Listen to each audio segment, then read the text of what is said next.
Most people are looking at the wrong Kansas City suburbs. Every day, I watch buyers obsess over the same neighborhoods, chasing hype and paying premium prices, while completely skipping a pocket of Kansas City that quietly checks every box they're actually looking for.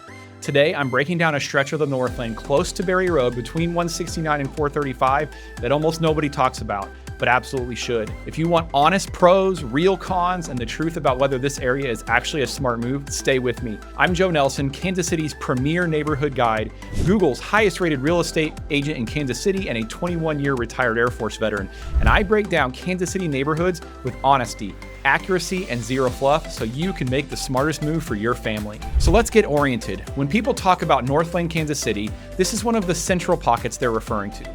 You're close to Barry Road, tucked between 169 on one side and 435 on the other. It's not one big branded neighborhood, it's a collection of established subdivisions that grew together over the last few decades. You'll see areas built in the 70s, others in the 80s, some in the 90s, and even a few early 2000s pockets are mixed in. Even if you don't know the neighborhood names, the overall feel is consistent.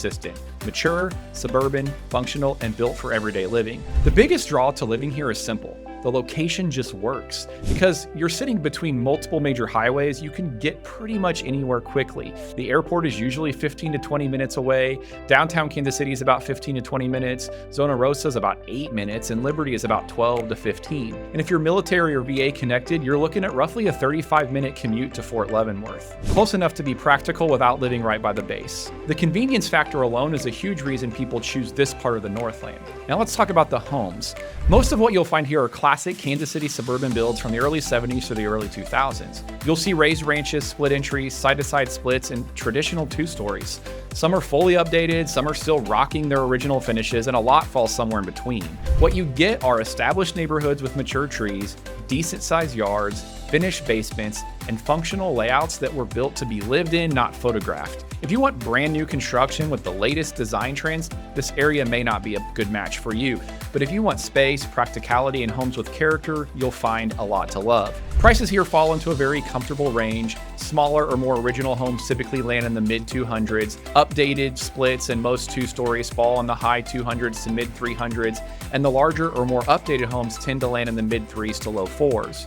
Occasionally, you'll see something pushing toward the 500 mark, but that's rare. The affordability is one of the area's biggest strengths. You can get more home for the money here than in many newer or trendier Kansas City suburbs. To give you a real sense of what buyers can expect, I want to show you 8224 North Forest Avenue, one of our team's newest listings. It sits on the upper end of the typical price range and shows off a lot of what people love about this corridor. It's a traditional two-story with over 2,000 square feet above grade, a finished walkout basement, 4 bedrooms upstairs, and even a non-conforming 5th bedroom downstairs. The primary bedroom includes a bonus flex space, and the basement opens to a 2-tier deck and a fenced yard, which is extremely common in this part of the Northland. As you watch the footage, you'll notice a mix of updates and original touches. That blend is exactly what most buyers should expect here. Let's talk about schools carefully and honestly. This area feeds into Oak Park High School, which is widely considered a solid, middle-of-the-road option in Kansas City. It's not the highest-rated suburban school, and it's not the lowest. It sits comfortably in the middle, and that appeals to a lot of families. Publicly available sources like greatschools.org currently rate Oak Park a 7 out of 10, which reflects a steady, balanced school environment. And okay, disclaimer time. As realtors, we have to be careful not to steer you one way or the other. This is a factual, fair overview using publicly available data, and I always encourage you, do your own research and make sure a school aligns with what matters most to your family. There are several reasons people love this corridor, but one of the biggest is affordability as it relates to the school. In Kansas City, you'll often see a correlation between school ratings and affordability. The more the premium the school district, the more people pay per square foot. But here you get an appealing blend: solid schools, strong location, and a price to space ratio that's hard to beat. You simply get more home, more yard, and more functionality for your money. Pair that with easy access to places like Price Chopper, Target, Costco, restaurants, and everything along Barry Road, all within 2 to 10 minutes depending on where you land, and you start to see why the area stays in demand. Now let's talk about the drawbacks. The biggest one is the age of the homes. With most construction happening from the 70s through the early 2000s, you're going to see original finishes, older layouts, and homes that may need some updating. Another thing to be aware of is that some of these subdivisions include rental properties, so maintenance can vary from street to street and house to house. It's not inherently a bad thing, but it's something buyers should know. And because there aren't strict HOAs throughout most of this corridor, you get a lot of freedom, which some people love, but you also get a mix of maintenance styles, which some people don't.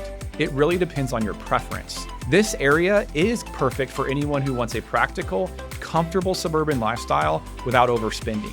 It's great for families, first-time buyers, move-up buyers, VA clients who want space and convenience without the price tag of the newer suburban communities. If you value mature neighborhoods, quick access to highways, solid schools, and homes with generous layouts, this part of the Northland is an easy fit. On the other hand, if you want brand new construction, ultra-modern finishes, or a neighborhood with strict rules and perfectly consistent curb appeal, this area may feel a little too relaxed for you. The homes here have character, and sometimes that character includes original finishes or design choices from a different era. For most buyers, that's not a deal breaker, but it's worth knowing up front. If you're thinking about moving to Kansas City, or you're already here and want to explore the Northland, give me a call or shoot me a text. I'm always going to give you the honest version. My job is to help you find a home and a neighborhood that fit your lifestyle, not just sell you the first thing that hits the market.